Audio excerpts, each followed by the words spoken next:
दोस्तों ये खबर नई नहीं है, लेकिन हमारे लिए बहुत ज़्यादा ज़रूरी हो जाती है क्योंकि यह समय भारत का है और आगे आने वाले समय में भारत कैसे दुनिया पर राज करेगा इस पर तय होगा। रूस यूक्रेन मुद्दे पर भोकाल काट चुका भारत आज से कुछ महीने पहले इजराइल में ऐसा बीज बोकर आया है जिससे बड़े बड़े देशों के पसीने छूट रहे हैं। एक पहले वाला क्वाड था जिसने चीन की नाक में दम कर रखा था और अब भारत का ये कदम कई देशों को औकात में ला देगा। आपने सही समझा, भारत अपने दोस्त इजराइल से मिलकर एक नया क्वाड बनाने जा रहा है जिसमें इजराइल, अमेरिका, यूएई और भारत की बड़ी भागीदारी होगी। आपको बता दें कि चीन के रूप में उभरती हुई नई चुनौती का सामना करने के लिए भारत, अमेरिका, यूएई और इजराइल साथ आ सकते हैं। आपको बता दें कि साल 2021 में जब जयशंकर जी इजराइल गए थे तो ये कयास लगाया जा रहा था कि कुछ बड़ा होने वाला है। आपको बता दें कि इस नए क्वाड का पश्चिमी एशिया क्षेत्र में इस संगठन की अहम भूमिका हो सकती है। यह मीटिंग भी ऐसे वक्त में हुई थी जब विदेश मंत्री एस जयशंकर इजराइल के दौरे पर गए थे। इन चारों देशों की मीटिंग से पहले इजराइल, यूएई और भारत के बीच कूटनीतिक वार्ता भी हो चुकी है। इजराइल के विदेश सचिव एलोन उस्पीज ने कहा, अभी तक क्वाड में से किसी ने उनके देश से संपर्क नहीं साधा है, मगर वे इसके लिए किसी से भी बातचीत को तैयार है।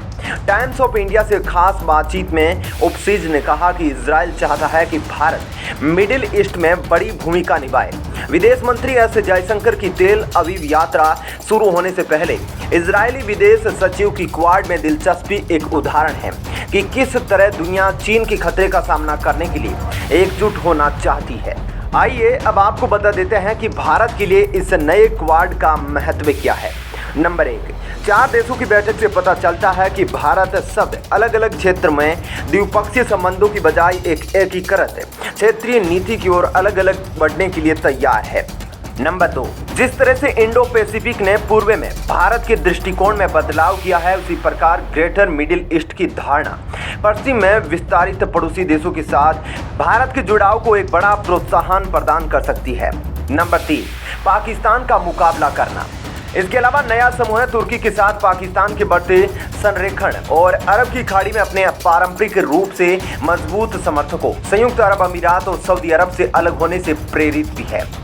नंबर 4, पिछले कुछ वर्षों में भारत ने नए समूह में सभी देशों के साथ जीवंत द्विपक्षीय संबंध बनाए हैं। यह अमेरिका, ऑस्ट्रेलिया और जापान के साथ क्वाड का सदस्य है जिनकी पूर्व एशिया में सम्मान, चिंताएं और साझा हित है। इजराइल भारत के शीर्ष रक्षा आपूर्तिकर्ताओं में से एक है। यूएई भारत की ऊर्जा सुरक्षा के लिए महत्वपूर्ण है और लाखों भारतीय कामगारों की मेजबानी करता है। नेतन्याहू के दौरे से मजबूत हुई दोस्ती क्या गुल खिलाएगी? इजराइल में नेफ्ताली बेनेट के नेतृत्व में नई सरकार बनने के बाद भारत के साथ यह पहली बार उच्च स्तरीय बातचीत होगी। इससे पहले कि बेंजामिन नेतन्याहू सरकार के साथ प्रधानमंत्री नरेंद्र मोदी की घनिष्ठता के चलते दोनों देशों के रिश्तों में खासी मजबूती आई है। जयशंकर की इस यात्रा से मिले संकेत भारत के सबसे अहम अंतर्राष्ट्रीय संबंधों में से एक का भविष्य तय करेंगे। जयशंकर की अपनी समकक्ष यायार लेपिड से भी चर्चा बेहद अहम थी। अरब देशों में बढ़ेगा भारत का दबदबा। ओप्सिज, जो कि इजराइल के विदेश सचिव है, उन्होंने कहा कि वे भारत को मिडिल ईस्ट में अहम भूमिका निभाते देखना चाहते हैं। उन्होंने टीओआई से कहा, हम भी बड़ी दिलचस्पी से यह देखना चाहते हैं कि मिडिल ईस्ट के नए हालात में भारत की भूमिका क्या हो सकती है। जो संभावनाएं बन रही है उनमें भारत को कैसे शामिल किया जा सकता है। आमतौर पर यह क्षेत्र धमकियों और चुनौतियों से भरा रहता है, लेकिन पिछले साल में मैंने मिडिल ईस्ट में अब्राहम समझौतों की वजह से व्यापक बदलाव देखे हैं। यह सच में एक रणनीतिक भूकंप है। इजराइल के विदेश सचिव ने कहा कि दोनों देशों के बीच big data, technology, health care और कम्युनिकेशन में बात बढ़ेगी। उन्होंने आर्टिफिशियल इंटेलिजेंस, क्वांटम कंप्यूटिंग और बिग डेटा की बात करते हुए कहा कि तकनीक के नए क्षेत्रों को लेकर हमें बेहद सावधान रहना होगा। मुझे कोई शक नहीं है कि उस तकनीक से देशों की आर्थिक भविष्य तय हो सकता है। आपको बता दें कि इजराइल और भारत दोनों के लिए ईरान चिंता का सबब है। ओप्सिज ने कहा था कि ईरान जल्द से जल्द परमाणु क्षमता हासिल करना चाहता है। उपसिज ने कहा कि मुझे लगता है कि उन्होंने हर दस्तावेज, हर वादे का उल्लंघन किया है। वहीं अफगानिस्तान में हालात बदलने के बाद से भारत भी ईरान को लेकर दोगुना सतर्क हो गया है। नेशनल यूनिवर्सिटी ऑफ सिंगापुर के निदेशक सी राजा मोहन ने लिखा है, हिंद प्रशांत क्षेत्र के बाद मध्य पूर्व में दूसरे देशों के साथ संगठन बनाकर भारत ने यह दर्शाया है कि वह एक समग्र क्षेत्रीय नीति को बनाने को तैयार है। भारत की इस पहल में अमेरिका उसका साझेदार होगा। राजा मानते हैं कि भारत अब उक्त दोनों क्षेत्रों में बड़ी भूमिका निभाने को तैयार दिखता है। हालांकि इस क्षेत्र के समूह के रणनीतिक महत्व के बारे में बात करना जल्दबाजी होगी, लेकिन ऐसे कई क्षेत्र हैं जहां ये अपने संबंधों को गहरा कर सकता है, जैसे व्यापार, ऊर्जा संबंध, जलवायु परिवर्तन से लड़ और समुद्री सुरक्षा को बढ़ाना। भारत को सावधान रहना चाहिए कि वह पश्चिम एशिया में चल रहे संघर्ष में न फंस जाए, जो बढ़ती क्षेत्रीय प्रतिद्वंद्विता के बीच और तीव्र हो सकते हैं। दोस्तों, आपको बता दें कि अफगानिस्तान से अमेरिका की वापसी के बाद भारत महाद्वीपीय एशिया में गहरी सुरक्षा का सामना कर रहा है। इसलिए भारत के सामने चुनौती ईरान के साथ अच्छे संबंध बनाए रखने की है, जबकि वह यूएस, इजराइल, यूएई ब्लॉक के साथ एक मजबूत क्षेत्रीय साझेदारी का निर्माण करना चाहता है। बात भारत इजराइल की हो रही है, तो आइए आपको रंगे हाथ भारत और इजराइल की दोस्ती से शुरुआत के बारे में बता देते हैं। दोस्तों, 1950 में पहली बार भारत में बतौर स्वतंत्र राष्ट्र इजराइल को मान्यता दी थी। वहीं पाकिस्तान ने अब तक नहीं दी है। इसके साथ ही भारत ने इजराइल के काउंसलर को मुंबई में एक स्थानीय यहूदी कॉलोनी में 1951 में नियुक्त किया था।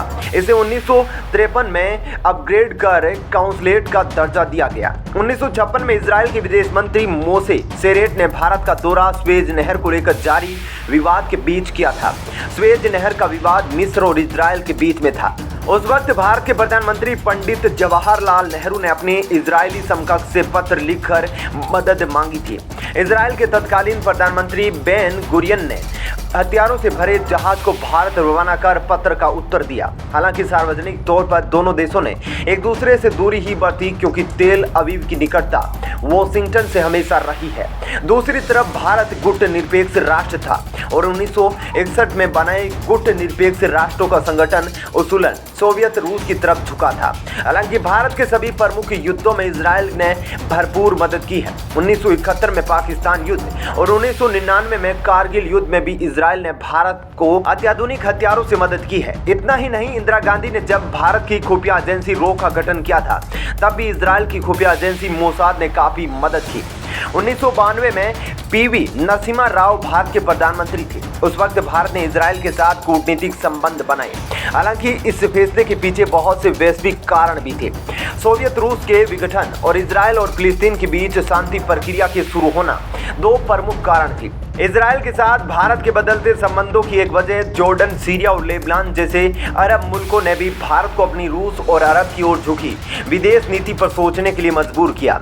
इजराइल और भारत के बीच बदले संबंधों की असली कहानी सार्वजनिक तौर पर 2015 में नजर आने लगी। इसके बाद ही किसी भारतीय प्रधानमंत्री का पहला दौरा इजराइल में 2017 में हुआ और प्रधानमंत्री नरेंद्र मोदी ने 3 दिनों का इजराइल दौरा किया। 2018 में बेंजामिन नेतन्याहू ने 6 दिनों का भारत का विस्तृत दौरा किया। हालांकि संयुक्त राष्ट्र में भारत ने यरूशलेम को इजराइल की राजधानी के तौर पर मान्यता संबंधी प्रस्ताव के विरोध में वोट किया। ऐसे में दोस्तों, आपका इस वीडियो पर क्या कहना है, कमेंट सेक्शन में जरूर बताएं। साथ ही वीडियो को लाइक और शेयर जरूर करें। धन्यवाद। जय हिंद।